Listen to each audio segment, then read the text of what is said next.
doing? I am Ryan, and this is Jared. And welcome back to Dunks and Donuts. It's our third episode. We're here. I can't believe we're already on episode 3. Isn't that insane? It's a little crazy to And think about. for the first time, we come prepared. Yes, we have donuts and coffee. Yes, finally. So thank goodness we managed to get it together enough to have the two things that are kind of implied in the title. Yes. So, Ryan, why don't you tell everybody what donut you have today, and then I will talk about what I have. Until I can make some of my own donuts or visit a place that has vegan donuts, I just have a plain old-fashioned donut, but those are some of my favorite. You have the good one, though. I have one that's actually, you guys will be learning about him a little bit later. Our special guest, Aidan, who will be on this episode, he talked about the double chocolate from DUNKS. Yes. So I had to, pay some homage to our guy, and you guys will be learning a lot about him in just a little bit. He's awesome. He was great. And he actually had the great idea of, and we're going to steal it blatantly, but asking each person that we end up bringing onto the podcast or talk to what their favorite donut is. And then hopefully I can get my stuff together enough to send them half a dozen of those donuts. And I think that's a great idea. And, even if other people don't, whatever, that's not their idea. Or donut, you could say. Donuts, whatever. Yeah, anyway, so it's been 1 week since the watch party. So fun. Yeah, that was incredible. And we'll get to that in just a minute. But how was your week leading up to since then, or leading up to now? I actually had I can't complain too much. The watch party, although it feels like it was weeks ago, was awesome. Meeting everyone. We met so many people that I feel like we've talked to forever. That I finally could put a face to a username, because a lot of people I know is just a picture of Jason Tatum. Right. And a name. So luckily, we met some awesome people. I think it's at Celts Ike. But Mike, who does graphic design, we met him and he was awesome. He's so funny. Shout out to him. Celtics Riley, also awesome. Also shout out to him. But yeah, that was great. And so then going into the week, I don't know, I kind of I got a little bit of really good Celtics energy ahead of this week. And then we played so well. Oh, yeah. And we're playing so well. And I don't know, I can just feel this. It's almost like the Christmas spirit, except it's the Celtics spirit. Like I can feel it happening right now. And the build up to the playoffs is awesome. No, that's definitely a way to put it. I agree. I feel it. Like the beginning of the year when they announced the new hashtag different here, I really at first was a little skeptical, but then once the Drew trade happened and once the Porzingis trade happened, and I started to come to reality with everything a little bit, I really started to feel like it is different here. It's just a different feeling around this team. It's so funny you say that, because last night I was talking to my friend and I was saying that just completely normally in sentence, I ended up saying, yeah, no, it just at the Garden is, it's just kind of different here. Yeah. And I found myself saying, oh, wow, maybe they had a point with the hashtag. I gave the hashtag some flack. I really did. I didn't get it. I was kind of mad. I was resistant to the change.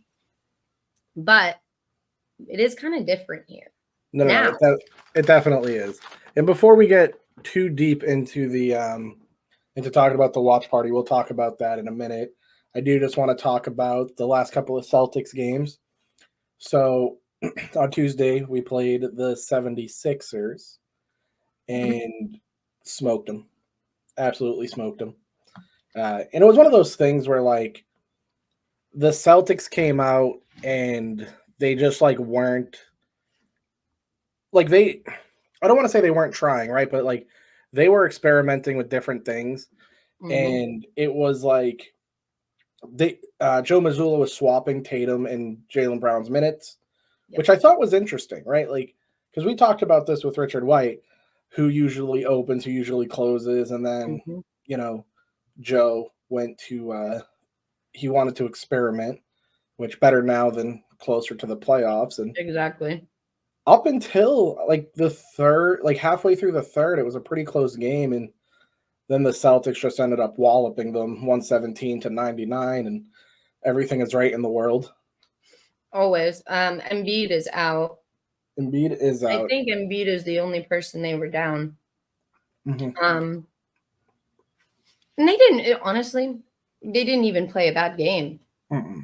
It was, it's the slow third, but then the fourth quarter takeover, when it's starting to become really obvious to me that Jason, it's almost like Jason discovered he had a superpower, I don't know, like 5 or 6 years ago. And up until this point, he's just been trying to figure out how to actually make it work. Like Matilda with moving things with her mind. I think it's like that, where he's finally understanding, oh, wow, maybe right now everybody is right. And I can decide I'm about to get 16 points in 2 minutes. Yeah, he's just something insane like that. No, and that's what's crazy is, and it's not okay. So I gotta, first of all, I gotta shout out one of my best friends in the world. His name is Saul. So Saul, if you're listening, shout out. We talk about this pretty frequently whenever we watch games together. Is like we'll watch the game, and then at the end, Tatum has like 31, and we'll just both be like, "Where did all that come from?" Like he looked like he had like 15 points. And it's so funny because it happens so regularly. And even when they played the Mavericks last night, and again, we're recording on a Saturday, so this past Friday when we played the Mavericks, it was the same thing. Like Tatum, he went 0 for 3 his first 3 shots, and then out of the blue finishes with 32 points, 16 of them in the third. Like, what? And it was just insane. Like, yeah, and the balance this team has is like Jaylen Brown getting hot to start the game, and then, you know, so all the focus is on him. And then you have KP, you have Drew, who's shooting 66% from the corners. I mean, he hit an insane like fadeaway, like fall away shot 3 from, yeah, that was just ridiculous. But yeah, and they're so like all so good. It's like the minute we just have so many great players that fill in when someone else is lacking a little bit, that the minute you start to complain about something, I can be typing something mid-game and someone will come in and fix the problem, and I'll have to delete the entire tweet because I'm like, oh wow, they just solved that. And I have such an easy position on my couch saying whatever I want to say. Right. But Joe's really figured it out. I mean, I've been a Joe fangirl since day one. I love Joe. I think he had the most difficult, I can't even imagine being an assistant coach to a coach that loses their job, but people still saw so much potential in him. So he loses his job for no reason related to how the team's performing. So nobody wanted him to go in that right, to have to step up, be that guy all of a sudden, and then deal with everyone expecting him to fail, because why would you succeed? Right. And then even throughout, I mean, it's been 2 full seasons of people saying that he People still talk about Ime. It's the obsession that people have with Ime is absolutely ridiculous. But to your point, it reminds me of a meme that I saw, and I forget who made it, but it was a picture of Joe Mazzulla, and the caption was, "I'm not just the step coach, I'm the coach that stepped up." Because he is. No, like legit, like he stepped into one of the hardest roles, and he's done an immaculate job with this team. And yeah, last year he had his flaws, but like you have to cut him some slack. And I'm glad, obviously he's still our coach. And the thing about it is, like, flaws that still manage to lead to an Eastern Conference that we had the entire league believing that we were about to come back and win Game 7. I mean, like, people believed that was going to happen for the first time. So managing to do that, your first real cohesive season as a coach, I just didn't even know how. That was just his first time as head coach. Like, doing anything like that. Yeah. Let alone, it wasn't even just coming into a team that, I mean, not even to be, rude, but it wasn't like coming in and having to step up to coach the Wizards. Right. You know what I mean? It was a team that was supposed to be going places. You know what I mean? Right now. And he's just handled it so well. I mean, no, he has. He definitely has.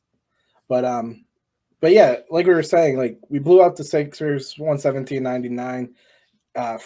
Yesterday, we blew out the Mavericks. It was 138-110. So for anybody listening, Tatum is better than Luka. I will die on this hill. So, I'm just gonna say that. But yeah, like Joe's did an immaculate job, and it was cool to see that in both games he was experimenting with stuff, right? Like we saw Xavier Tillman take Luke Kornet's minutes against the Mavericks, and Tillman played great. He played great basketball. And like he had some mistakes, but that's part of like adjusting to a new role on a new team in your first real minutes. There was one sequence he had like this great defensive stop on one end and made it down to the other end for a transition layup on a pass from Drew Holiday. Like that was such that small sequence, like those are game-winning plays, and just a disruptive defensive presence that he brought. And shout out to our boy Drew Carter. Yes. Him and I tweeted back and forth.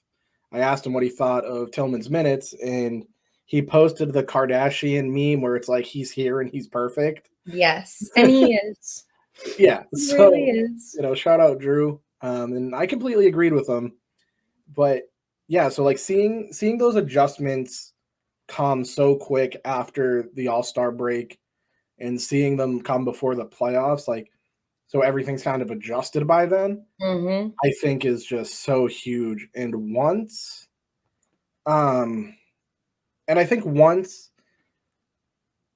we get past that point, and like once Tillman becomes comfortable and once Springer becomes comfortable, he got his first points last night. He did.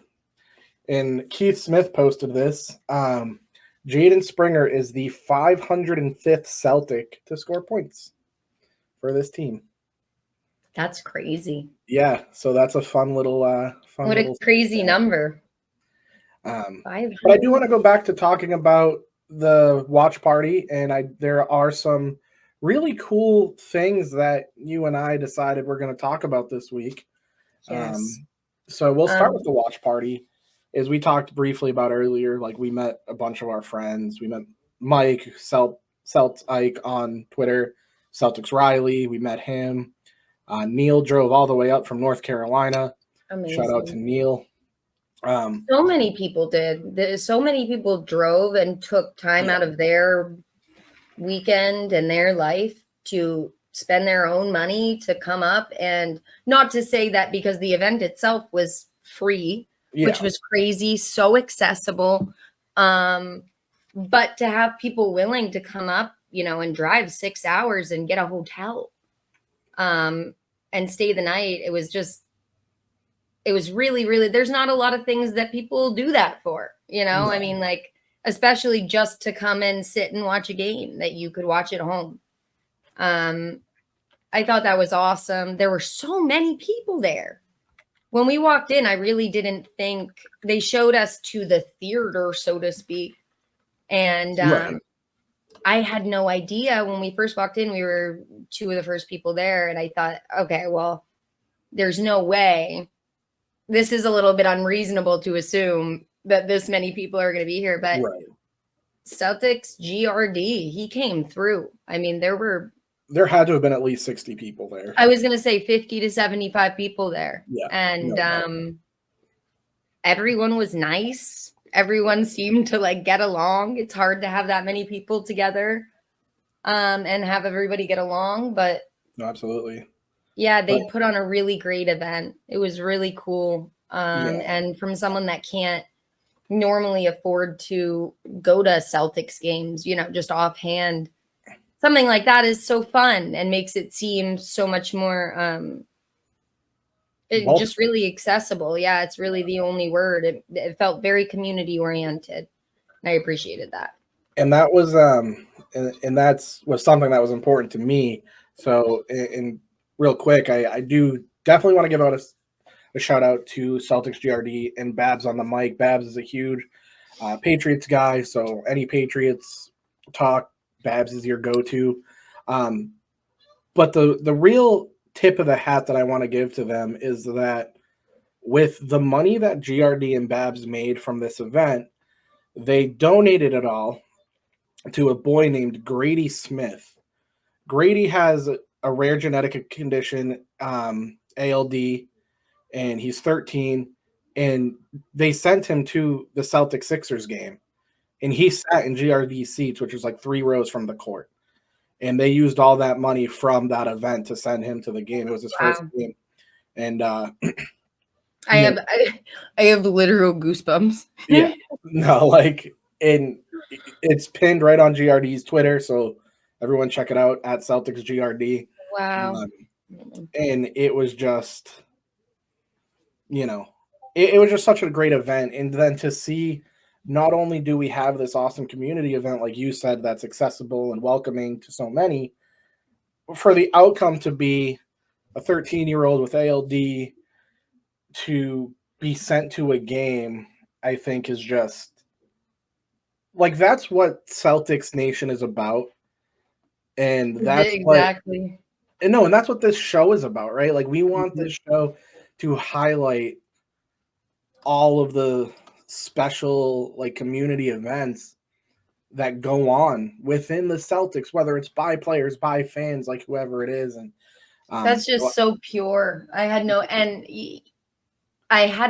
so much that goes on all the time. And I'm spoiled to be able to say that philanthropically, the Celtics and the Celtics community do so much community work and give back work that I do get lost. Like, it's been a full week since that event. I know most of the people that were there in some regard or have crossed paths with them. And I didn't even know that. Like, I had managed to miss that somehow because there's already so much going on. That's amazing. Who does that? You know what I mean? Like, that's such you really have to take a step further. You know, that's after the fact. That's after everybody has a good time. Everybody goes home, whatever, you know, you clean up and you're still thinking about how that could make a 13-year-old's year. Right. That's awesome. So shout out to Celtics GRD a million times because that's really freaking cool. And a real quick shout out, I gotta thank my girl T. So during the watch party, she posted on Twitter, and her ad is right there at Celts Hoop. If the Celtics had beat the Knicks, she was going to do a raffle and give away a Tatum jersey. I ended up winning the raffle. I'm wearing the jersey right now. Awesome. So I want to give her a quick shout out. Definitely go follow her. She produces some of the funniest content I've seen. Some really out of pocket stuff. It's not appropriate for the air, but it is funny stuff, and they're good people. So go give them a follow. Heck yes. But there were a couple other events this past week that involved some of our favorite people. Yes. So one of them, Derrick White, it was Strikes for Special Olympics. He hosted it at King's in Boston, and it was a fundraising event for the Special Olympics. Now, the Special Olympics are pretty close to Derrick's heart. His aunt was involved and had participated for over 40 years. So he used his platform to host this event to fundraise money. All the proceeds from the event went to the Special Olympics organization. And it was cool because, like, a bunch of kids got to go and, you know, take photos with Derrick, and Jason Tatum showed up, Drew Holiday, and I'm pretty sure Lauren and his kids both showed up. Like, the whole Holiday family showed up. The whole White family seemed to be there. Everybody was. Yeah. And I think Jalen showed up. I think just about everybody showed up to that event that could make it. And it was awesome. I mean, it was all over Twitter showing Derrick interacting with the kids and bowling. And there was one video that the Special Olympics Massachusetts page put up of Derrick White bowling a strike, like perfect roll and curve, everything. And I don't think there's a single thing this man is bad at. So there's not even one. I mean, like I said it to Jared earlier when we were going through some of the videos, because the Special Olympics Massachusetts page itself has some prime Derrick White content right now, especially taking pictures with all the kids. But one of the last videos is him just picking up a bowling ball and casually throwing a perfect strike and then turning around like he does, doe-eyed, and being like, yeah, that's what I did. But yeah, I was joking that he must have, you know, allegedly this is all a joke, hee hee ha ha. But Derrick must have killed some people before this to be able to be this good of a guy all the time. He just does stuff that, you know, you don't have to spend your Wednesday night, your Thursday night, your Friday night out doing stuff like that. You don't have to spend your free time giving back, and he does consistently. He's awesome.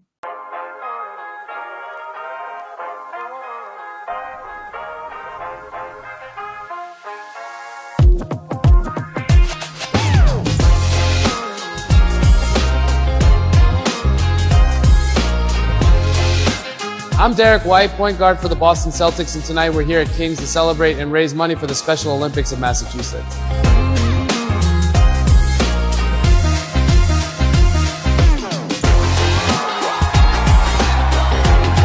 I just try to help them smile. They're no different than any of us, so they bring so much joy to myself and people around them. So this is a fun thing to do, and I'm glad to be a part of it.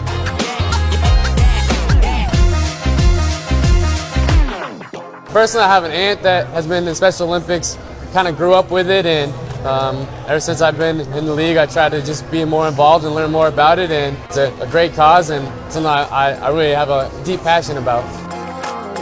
You need to know that you are getting a real winner for Special Olympics in Massachusetts. I have to say, Derrick, you've been amazing. He's come out in the background. Believe me when I say sports is a unifying force. It really shows everybody's abilities and not their disabilities. But when we can get substantiated by players like Derrick, it does so much more for our athletes that are standing here tonight. So thank you very much, Derrick.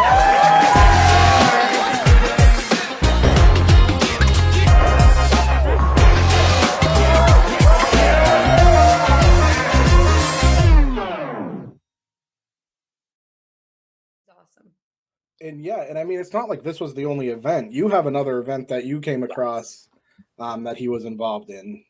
Yes, I'm very excited because everybody was involved. Now, I know a little bit, or I knew a little bit about the Shamrock Foundation because I do love all Celtics philanthropic work. I love that aspect of it is so exciting and fun to me because it makes the amount of money they all have, and not just the players, but the organization, makes sense to me a little bit more. You know what I mean? Like it makes me be able to talk about luxury tax without feeling like, oh my gosh, why are we doing this?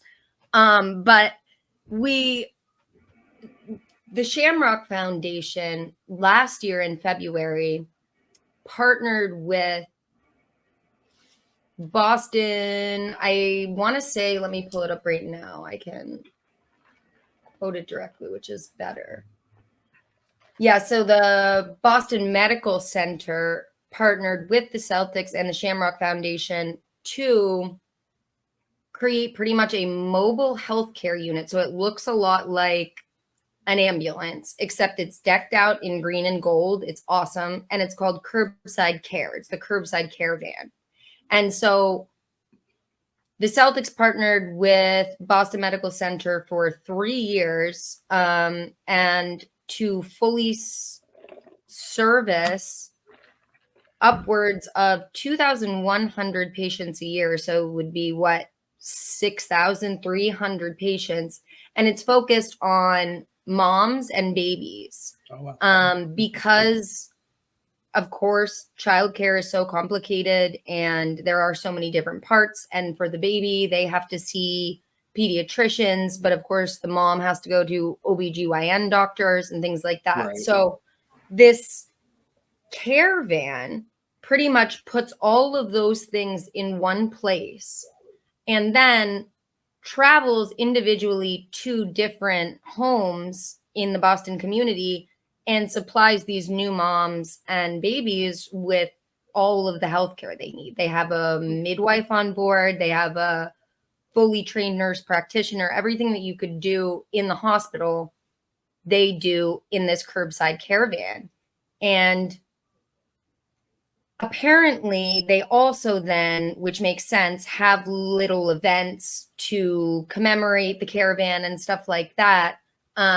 And so on Thursday, I believe it was, yes, Thursday night, the Shamrock Foundation held a celebration, which is pretty much almost just a little bit over the year anniversary of it. And Derrick and Luke specifically both partook in kind of different events. Derrick went on the van and helped deliver, like, I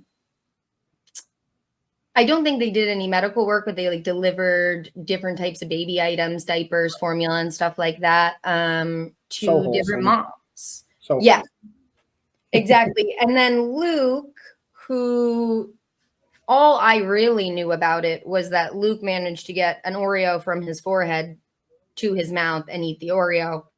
In 3, 2, 1, go. No hands, no hands. Ooh. You have a minute. If someone can do this in a minute, they win. There we go. There we go.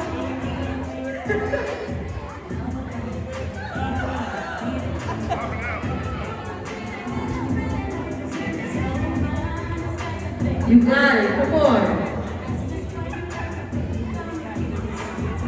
Somebody, oh, Luke got it in the eye. Okay. It looks like Luke is in the lead. Oh. And apparently that was also part of the Curbside Care celebration. But Luke was there and he said I'll read at least one quote because it's worthy of reading. Yeah. And this is from Celtics blog. We'll link it. But Kornet, a father of two himself, was glad to provide some of the assistance that all young parents need along the way. I feel like family is just a very core unit of the city of Boston and of all society. So I think being able to help parents and their children is awesome, especially young parents. Recently, going through it, you're figuring it out on the fly. And so I feel like any amount of help that we can all get is great. You're really ready and willing to accept it, which I think is so true. To hear anyone talk about being a new parent just sounds like being absolutely exhausted. So I think this is awesome.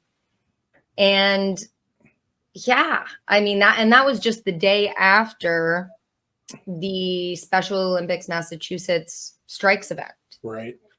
And so speaking yeah, of new parents, Sam Hauser announced that he's having a baby. Yay! We're gonna get That's a so mini Hauser. exciting. I didn't know. Yeah, the announcement came a couple days ago. I think it was posted on Instagram. Congratulations, so there's a mini Sam. Hauser that's going to be joining the Celtics ranks pretty soon. But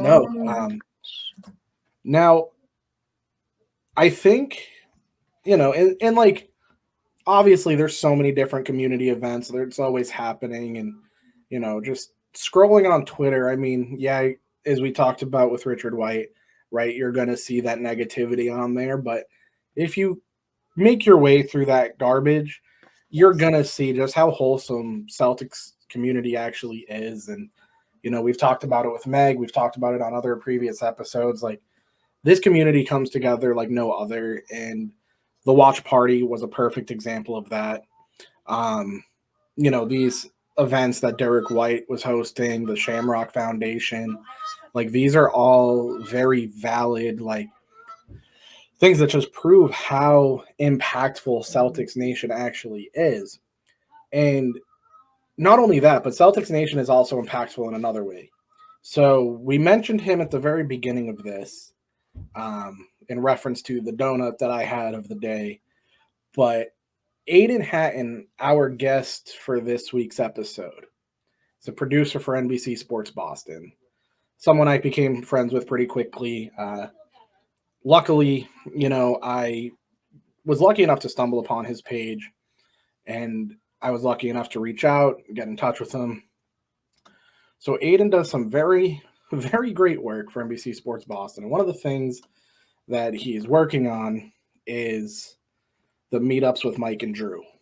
So Aidan hopped on, and he decided to talk about his experience of, being from Boston, going away to college, coming back, and being involved in the behind-the-scenes stuff that the community sometimes doesn't really get to see. Everyone, I want to welcome our very special guest, Aidan Hatton, with us. He is a producer for NBC Sports Boston. Aidan, how are you doing today? I'm great. Thank you so much, guys, for having me. It is an honor. I love what you guys are doing. And we'll talk about it more as we get into it. But I actually wanted to start this because when you reached out to me, Jared, about coming on the show, and one of the first things I found was the name of the show, Dunks and Donuts. Right. Like, wow, that's a great. And I've told like 5 people that I'm going on the show. And so I was getting my coffee this afternoon at a certain place that rhymes with the name of the show. And I was such a big fan of the Super Bowl ad for this unnamed coffee shop, that I went out and I was like, you know what? I'll get a coffee and one of these Munchkin skewers that I've never tried yet. So this is going to be my toast to you guys for having me. And so I'll toast the camera here with the Dunkin' coffee to say thank you for having me. Toast.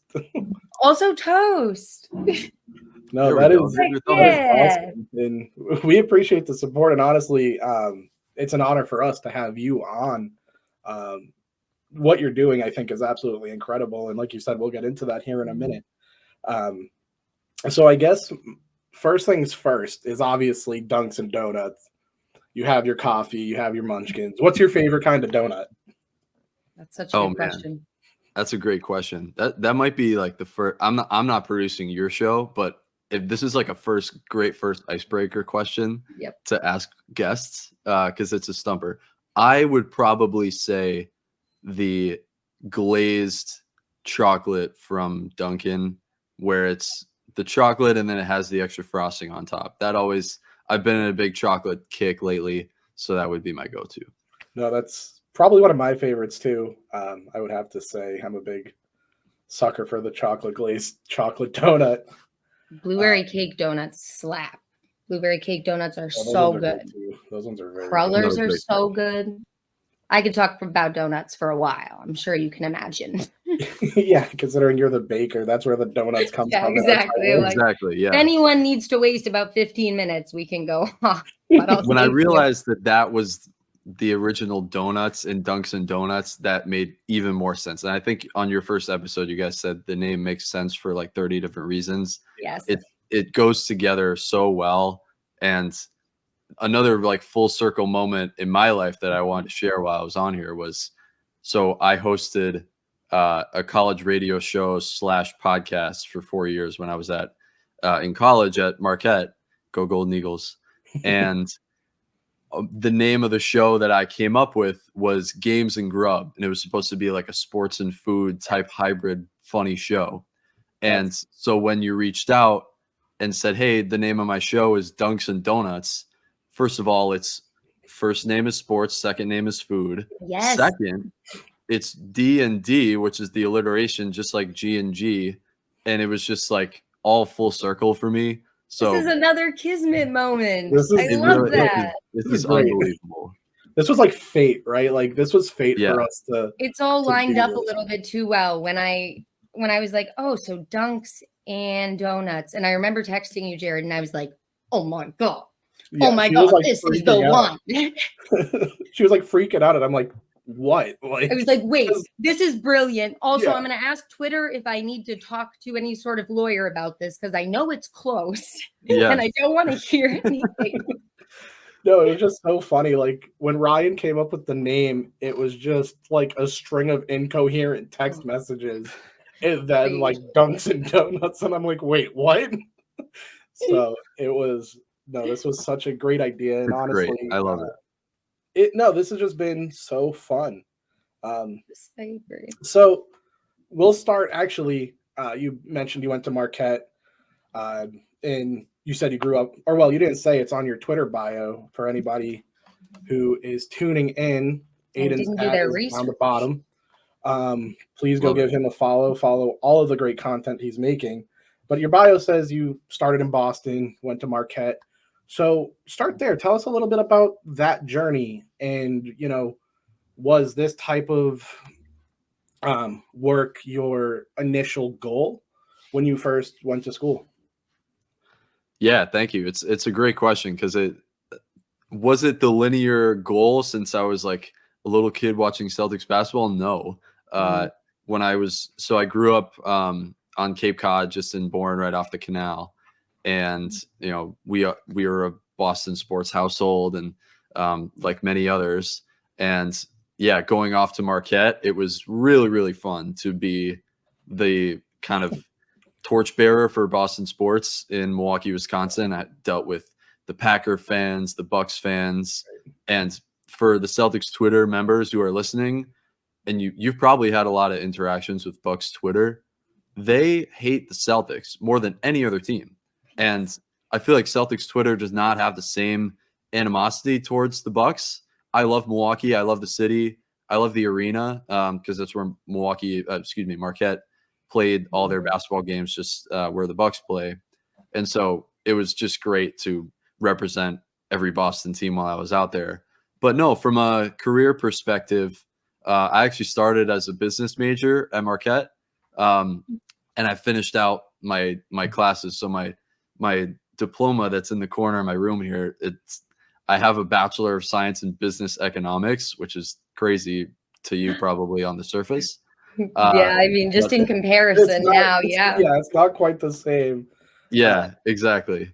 So so that kind of was my initial background of like going to school, and I never really, even back in high school growing up, I never really had an idea of, oh, I wanted to do this certain thing and pursue this like one path.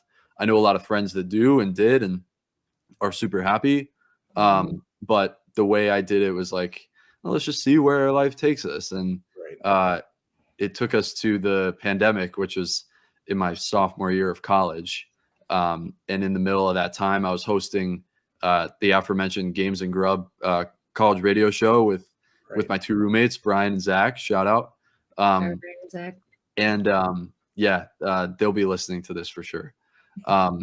And over that time period in the pandemic, everyone, not just me, had so much time to like sit back and have some downtime and like, oh, what do I, and for me, it was like, oh, what do I really want to do? And I had so much fun continuing the podcast while I was quarantined and, you know, putting all this effort into like doing crazy audio editing and putting clips in. And we had so much creative control like you guys do to do fun stuff on a show.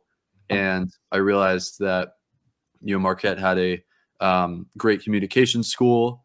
I had seen it already in the work that I've been doing with radio, but that eventually led me to add a minor in digital media and eventually get more involved with the sports desk at Marquette. I actually got to call a few Marquette basketball games on the radio my senior year, which is amazing. That's awesome. And so that probably got more things on my like sports-based resume. The other big, like huge break I had and a lesson that I just gave to somebody who reached out for a college project yesterday actually was, and he was like, asked me a similar question about my career. And I was like, you know, things happen for a weird reason sometimes, because there was actually one school assignment where it was for one of my digital media classes to write an article about like a mock article about an industry you were interested in. And I, like a typical college student, I was right up against the due date and I was like, oh man, I got to get something done. And I ended up writing about, I was like, we got to just have fun with this to get it done. And I wrote about a radio show, a sports radio show that I liked at the time, the DA show with Damon Amendolara, who actually used to work in Boston at 95 The Sports Hub. At the time was at CBS Sports Radio and now is at Sirius XM. And I wrote a little stupid article for school, sent it in, jokingly tweeted it to the show as a joke, like, hey, you know, thanks for being a part of my first school project or whatever. Yeah. And I never got a response, like, comment or anything until the next morning when I was just listening to the show, walking to the coffee shop. I'll never forget where I was. I was in Milwaukee at the time, walking around. It unfortunately wasn't to Dunkin', but it was to another coffee shop. And I walked in and my headphones were in, and all of a sudden, just listening as I normally would that morning, they started doing a full like 15-minute show segment on my stupid article. Oh, wow. And like, oh my gosh, how great is this? Like, you know, this kid wrote an article for a class and it was amazing. Like, and they made jokes like, you know, this kid's more talented than half the guys we have working behind the scenes here. Like, we got to hire this kid. Oh and my I was gosh, like, you holy must have crap. freaked Like, out. You must yeah, have I was just out. That's walking so around exciting. like, I was just ordering my coffee, like, holy crap, I have to find a way to get in touch with them somehow. And eventually I got Damon Amendolara's email. Wow. We've kept, he was like, yeah, you can intern with us for the summer remotely because it was the pandemic. But I just had so much fun doing all that I can for them. I've actually stayed in touch with him. He's one of my biggest like professional mentors. And I'm actually working on his StreamYard show on YouTube that we're working on. So shout out to DA. I love you. Yeah, that's awesome. And so there's so many like weird things that came together for me to get here. To answer your question in a very long-winded way, there was no like set path that I had from day one. I've always loved sports and Boston sports in particular, but everything has just turned into way more than I could ever have imagined. Awesome. No, that's like terrific. And obviously, I mean, you're living it, right? That's like the dream for anybody in sports media is you tweet out an article or a clip or something and you hope it falls into the right person's lap. And, you know, and that's an incredible story. And I'm really happy that you shared that, because I know a lot of, obviously myself included, but a lot of people I know are trying to break through into the sports media world. And, you know, there is success around every corner for everybody. And it always looks different, right? And for me, the biggest part is this podcast. I mean, we've released 2 full episodes, and obviously, like any show, there's some hiccups along the way, but it's been it's been spectacular, the feedback we've received, so it's just like, I get it, and it's just such a heartwarming story. And when something picks up, it's a really nice feeling, but especially when you kind of had already done your thing, and then you were just like, had gone to bed, moved on, made your joke, woke up in the morning, and then to be so surprised with maybe the best possible outcome that you definitely didn't think was going to happen. It's just like, it meant to be. Kismet again. So you said your whole life you've been like a Boston sports family, grew up on the Cape. Tell us a little bit about that, like just being a kid, what's your favorite memory of dealing with the Celtics or going to a game or watching something? Like, what's your favorite memory that you have with the team? Yeah, there's a couple that come to mind that stretch different eras. And they can be current too, by the way, because we'll break into that soon. Yeah, totally. Yeah, I think that there's a couple that I'll probably scatter around in terms of the timeline of my life. Being a Boston sports fan, as you can imagine, it's the best sports city in the country, and I think the biggest testament to it from a professional standpoint is that we have the opportunity as podcast hosts, as producers, as what we do, to create content and do it, and people watch because they care, and it gives us this opportunity, which is just so magical. So not many cities can say that, which I think is one of the beauties of Boston. But anyway, I'm looking actually at, I actually have newspapers that my parents kept back in 2004, and I found in my bedroom closet in our house on the Cape a couple of years ago. And I was just doing some closet cleaning, and all of a sudden all these papers from the 2004 Red Sox and 2004 Patriots playoff runs are in this old shopping bag. I'm like, Mom and Dad, like, what? How did you get these, or why have I never heard about these, right? And they had just kept every single Boston Globe and Boston Herald from, specifically the 2004 Red Sox was one of, we were a big Red Sox family growing up, and their run from coming back from 3-0 and winning the World Series that year, and obviously keeping in touch with the Patriots, becoming a budding dynasty, basically a dynasty at that point, and just all the way through it. So those are hanging up on my wall behind me, and those will always stick with me. But so that's kind of like growing up. Who knows if people want to hear how old I am, but I'm only 23 years old. I was born in 2000, the same year that. No, I feel old. Thanks. Yeah, the same year that Bill Belichick got to the Patriots and he drafted Tom Brady.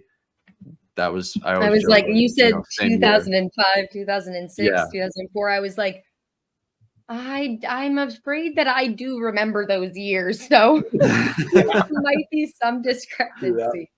Yeah. So I had always grown up, with especially in those early years, the Red Sox and Patriots winning the 2008 Celtics. And from a Celtics perspective, one of the first games, this might have been even the first game I went to, was with my childhood friend, and we're friends to this day, Jack. His family had seats right by where the Celtics tunnel, they would run in and out from halftime and post game. And I forget what year this was. This was probably like 2011 or 2012. And the first, it definitely wasn't the first game I went to, but I remember, and I know that a lot of hardcore Celtics fans are listening that have been through some rougher years. So you'll remember the name Chris Wilcox. And he ran out of the tunnel after the game and took off his headband. He was bald and wore a headband every game. And he just tossed the headband up, and I caught it and somehow just like clutched it to my chest. And that was pretty cool. Obviously, it's not like, Paul Pierce's headband, but I was like, oh my gosh, Chris Wilcox. Like, a headband is a headband, Yeah, it's still with me somewhere. but that was like a first big Celtics memory.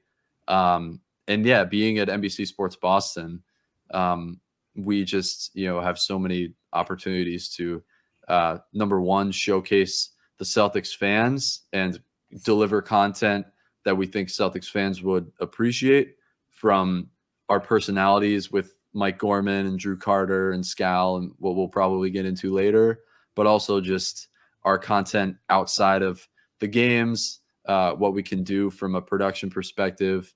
And going to a good chunk of games this year, I've had the experience of just walking around the concourse and seeing how passionate the fan base is, really how well run the organization is, to be honest with you, and just how professional and buttoned up everything is, but also the emphasis on having fun with it, really having the pulse of the Celtics fan base, and the two of you know that more than anyone. So it's just it's a blast to be. The memory that I think of as far as the future goes is later this summer, and we don't have to get into that too much, but just what that would do for the city, I think, is amazing based on the experiences I've had. Obviously, we saw a little bit of a preview in the Celtics Bulls game about a week ago. Tell people some of the stuff that you're working on right now.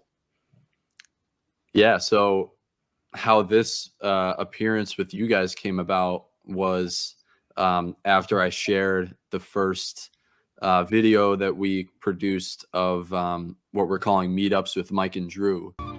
Meetups with Mike and Drew are presented by Meet Boston. Boston never gets old. You're here. What's up, Mike? How are you? What do you think of the city so far? I'm enjoying it a lot.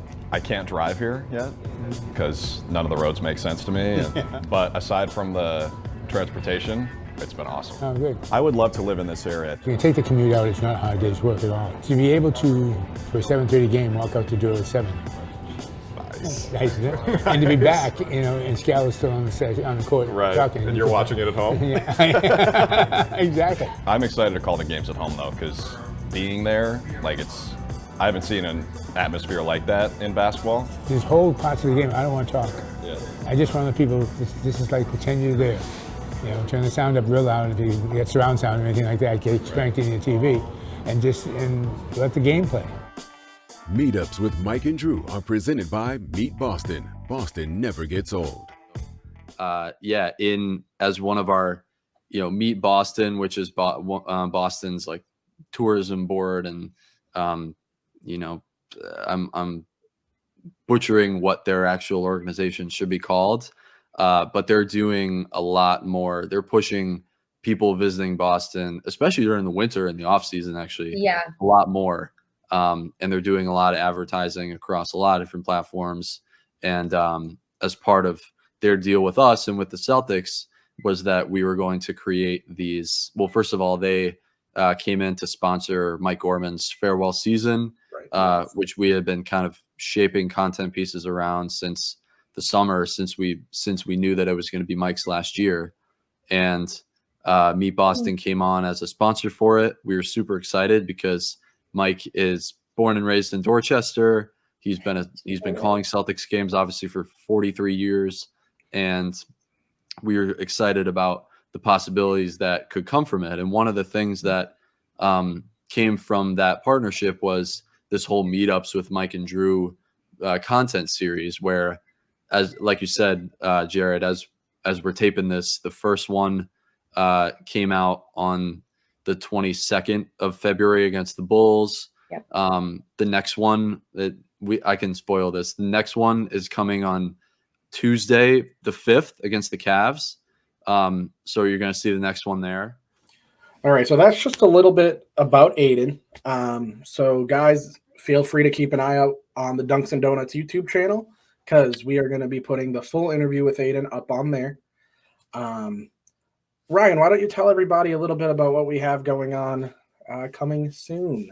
Yeah, so this week we are also going to be putting out a little bit of a special episode with an interview from Adam Taylor. And I think he's at Adam Taylor NBA. Correct. On Twitter. He's awesome. And he gives us his perspective kind of what it's like to cover the Celtics and be so invested in the Celtics community from all the way across the pond. He's wonderful. We get to meet his really, really cute puppy. And yeah. Yeah, Adam is a great guy. He's like a brother to me. And we'll discuss way more of that once, we put up that episode. But that's what is coming in the following week.